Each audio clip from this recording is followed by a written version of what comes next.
What's up, Avidity Men? Back. Welcome to a brand new video, and today we're going to be reviewing the new Bandai Namco Walmart exclusive Godzilla 2004.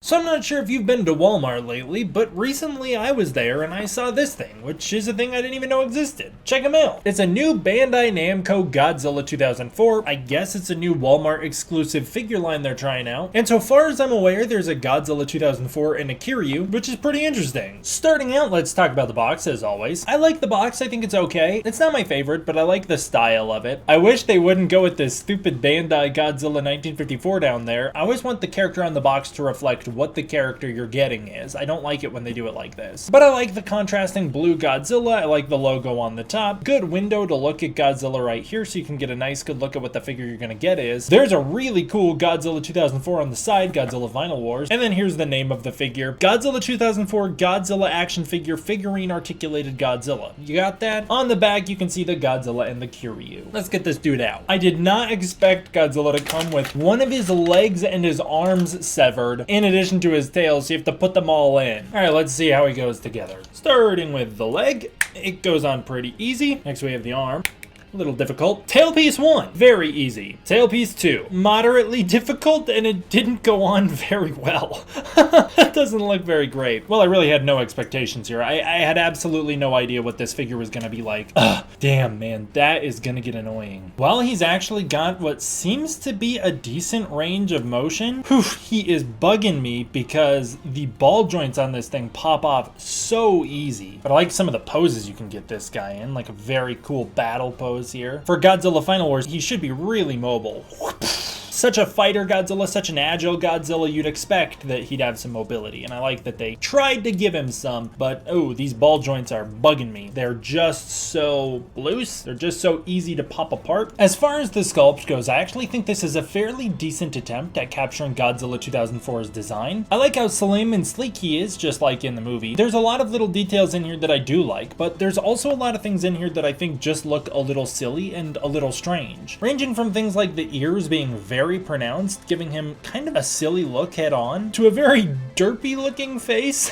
There's a lot of little details in here that I don't think are working quite as well as they should. The whole body overall is also incredibly smooth, and it's this really rough, hard plastic. While I understand that this is really so that Godzilla can have a great range of motion, as the figure does have a pretty decent range of motion overall, the fact that the ball joints pop off so much, it's like it's not even working how it should anyways. I'm not gonna let that save it completely. The figure feels fairly unrendered to me, and especially areas like the chest don't need to be that smoothed out. Godzilla's face looks a little silly with some really smooth areas around the mouth. I like some of the texturing going down the neck, and in the front of the neck that looks pretty alright. The dorsal spines overall have the right shape it seems, and they have a sort of attempt at texture which I can appreciate. The body is way too smooth for me, as are the arms and the hands. The legs look pretty nice actually. The legs have really good detailing. You can actually see some of the muscles sculpted into Godzilla's legs, which I appreciate, and the feet look fairly decent. The tail itself looks okay as well, but it's got this really ugly ball right here where you plugged the tail in, right where one of the joints is. That's hideous. That is one of the big issues with this figure, is the joints are really noticeable and really aggressive on this thing. Especially when you try and articulate him at all, you open up those big joints and expose them a lot. The paint overall is pretty good. There's not too much you can do with the Godzilla Final Wars paint, and I think they have done a good job. Godzilla's got a black body overall, very glossy. That's just what happens when you use this nasty hard plastic. It's why I prefer the soft vinyl figures. I appreciate that they've given Godzilla multicolored spines, where the spines start dark and then go into the brighter colors. And I like that the spines are painted all the way from Godzilla's neck straight through the tip of his tail. A lot of figures kind of skimp out at the tails. Fingernails and toenails look nice. Godzilla's eyes actually are painted in the right directions and they look pretty good. And then I appreciate the little teeth being painted on, as well as the tongue being a bright pink. It gives Godzilla a lot of contrast in the mouth. As for articulation, I actually think that's what this figure's seemingly doing best, although the joints popping off are really frustrating, so watch out for that. This is going to be a figure that if you get for a kid, I can see this thing breaking into pieces and then those pieces getting lost very easily. But for the articulation, I believe there are 17 joints of articulation, although some of them are double jointed. First off, we've got a joint in the tip of the tail up here. Next, we've got a joint mid-tail that we plugged in right here. Next one is this at the base of the tail. As far as the legs, they can kick out and spin all the way around, so full range of motion. Ball joints like to pop off, man. Godzilla can bend at the knee and extend his knee. Not too much, but he can do it. And then the foot has a ball joint as well, so you can spin it around. Similarly, up here in the arms, we've actually got a double joint in the shoulder where Godzilla's arm can go out and all the way around, which I love when they double joint the shoulders. Godzilla's elbow can extend about this far and retract about this far, and then the hands are on a ball joint as well. Godzilla's neck is also, these freaking, it's been a minute since I've had a figure that just liked to pop into pieces this much. Godzilla's neck is on a ball joint as well, it seems, and he has a sort of decent range of motion. You kind of got to work with it, but you can turn his head all the way around, so he's got a full range of motion in there. He can look down about this far and up about this far. The head can also kind of rotate side to side, which I like. The jaw can open and close and is on a ball joint, so it winds up in these very awkward positions where it can be like super crooked very easily. Very silly, but it is because it's actually part of the accessory, which is a removable jaw piece that you can then plug the jaw with the atomic breath into the mouth. That way the atomic breath doesn't fall out and get lost, I guess. It just makes it super easy to lose this jaw piece. And it's also kind of a tricky one because, like, how do you get that out easily? That's not a piece you can really easily remove from Godzilla's mouth. Ironically, it's the only ball joint that seems to be holding on for its life, and it's the one that you would expect to be able to remove easiest because it's how you put the accessory in, and yet I can't get it out. I actually just had to look up Gojira's video reviewing this thing to make sure I wasn't the only one struggling to get the jaw piece out that much. That thing was kind of hard to get out, and also I could very much see that being a thing that, like, you break it trying to get the jaw piece out, you break the ball joint, and so then you can't put any of the jaws in. But there's Godzilla now with the atomic breath in his mouth, and that's how he's gonna stay, because I don't want to go through that experience again. I actually think it looks pretty decent. It plugs into Godzilla's mouth fairly well, and he can still support the weight of it. It is hollowed on the inside for that reason, I'm assuming. Godzilla's atomic breath is textured interestingly. I guess it's like a very Showa style texture on it. It feels a little more crystal-y to me than Godzilla's atomic breath normally would, but overall I think it's fine. And I like when they explode out at the base there. I think that's neat. That's cool, I suppose. And there he is, all ready for battle. I like how much the blue contrasts with the rest of Godzilla's body. That's actually pretty cool. Sorry gang, I'm realizing now that all of the B-roll featured the atomic breath because I'm not gonna go through that with the jaw again, although I have to find somewhere to store this jaw because I ain't keeping the box.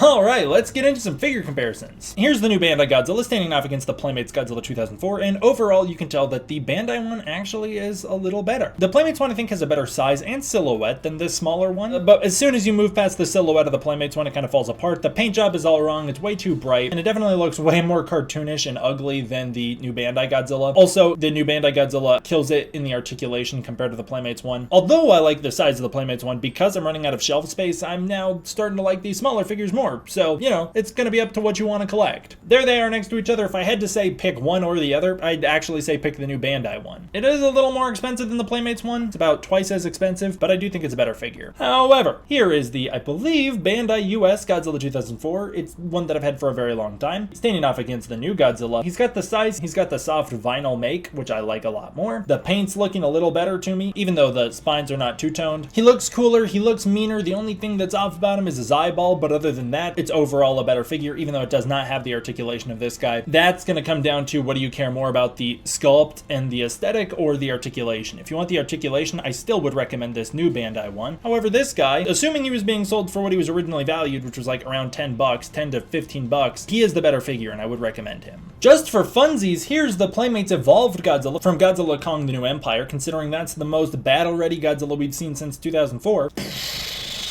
Who would win? Go to war in the comments below. Funny enough, the two figures actually have a lot of the same problems in that they both have the unrendered textures in their body. They're both made of that ugly hard plastic that's kind of glossy and does not look nearly as good or as detailed as the soft vinyl stuff. And they both look like cartoony interpretations of their characters rather than literal adaptations of them. But there they are next to each other. I actually think they're very similar, but I actually do like the new Bandai one featuring so much more articulation than the Playmates one. I just can't stand that the ball joints pop off so easily. easily. And then for fun, here's the new Super 7 Super Kaiju Godzilla 1989 that we just reviewed. He is just barely shorter than the new Bandai Namco Godzilla 2004, although I like the new Bandai Namco Godzilla's atomic breath feature more than I like the Super Kaiju's building. I think overall I would say the new Super Kaiju figure is the better of the two figures. If you see them on shelves and you're wondering which one you should pick up and you're not picky about which Godzilla design you're getting, I'm gonna recommend the new Super Kaiju Godzilla over the new Bandai Namco one. Except the Super Kaiju is $35 and this Bandai one was only $24, so that might make a big difference to you. And in that case, I think that the $24 one might be a little more bang for your buck, but I don't even know if it's worth it, because this Bandai figure, like I said, is like around $10 to $15, and that's how much I think this figure should be worth. Although I do like the amount of articulation they've packed into it, it feels like a cheaper figure than this. Literally, the feel of it is cheaper. So is this guy worth the money? I don't know. If you've got extra cash to spare and you want to pick up more Godzilla collectibles, I'd say sure. There's a lot that I like about it. I think there is a lot to like about the sculpt. In particular, it captures the general aesthetic of Godzilla 2004 fairly well. Good detailing in things like the legs, and I do like the atomic breath feature, as well as I really like the articulation. But the devil's in the details, and I don't think this one's necessarily worth a collection simply because there's better alternatives out there on the market. The one strength I would say this figure has, and the one place I will recommend it, is for kids who want an articulated Godzilla figure, but they don't want to spend a ton of money on something like a Haya. This is half the price of a Haya. It's probably about half the quality of a Haya, and for that reason, I think it's probably pretty worth it. You just gotta watch out for those ball joints, because I could see this thing coming into pieces and then you losing those pieces very easily. So that's where I'm gonna say it really excels. If you're looking for a figure with actually a pretty good range of articulation on the middle to lower end market, this is gonna be your guy. Overall, I'm gonna give this figure a 7 out of 10. I think there's a lot of room for improvement. I think a lot of the sculpting could be improved, and I think they could tighten up those ball joints a little bit, but I'm pretty impressed with the range of motion. I like the overall look of it, even if he looks a little silly up close, so I'm gonna stick with it. 7 out of 10. Do you have the new Bandai Namco Godzilla 2004 Walmart exclusive? If so, comment below and let me know what you think of it. I didn't even know this guy existed until I stumbled across him at Walmart, and I figured I'd pick him up. Based on Shin Robjira's video, this thing might have been out for a little bit of time now, so I'm curious to hear what you guys think of it. As always, I want to give a huge thank you to my patrons over on Patreon. It is through the support of the patrons on Patreon that I'm able to make videos like this and review figures like this for you guys in the first place, and I really appreciate all the support I get over there. You can support the Patreon using the link in the description below. It really goes a long way, and I really appreciate it. Thank you guys all for watching. I hope you enjoyed. I'll see you guys next time for the next one. D-Man out.